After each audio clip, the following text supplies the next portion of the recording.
আসসালামু আলাইকুম। আজ 19 আগস্ট, 4 ভাদ্র, রোজ বুধবার। আমি আজ সকালবেলা LSD এন আজকে ইঞ্জেকশন দেওয়া হইল চামড়ার নিচে।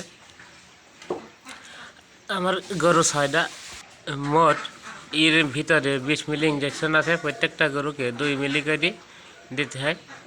যাই হোক, সকালবেলা তাপমাত্রা কমের সময় দিলে ভালো রেজাল্ট হয়। আর ওই গরুকে তারপরেই একটু দানা খাদ্য দিই, তারপরে দেখা যাচ্ছে খাতি দিয়ে ধুয়ে দিতে হয়। ধুয়ে দিলে শরীরটা ঠান্ডা থাকে, ভালো রেজাল্ট হয়। সবসময় খেয়াল রাখতে হবে যে ঠান্ডার সময় দিতে হবে। সকালবেলার তাপমাত্রা সবচেয়ে কম থাকে, যত সকালে দেওয়া যায় তত ভালো হবে।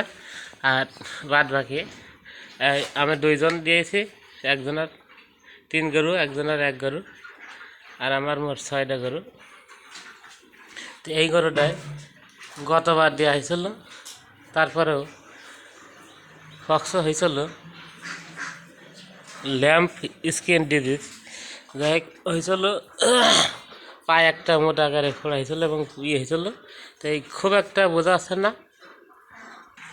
ডোজ আছে 6 মাস পর পর।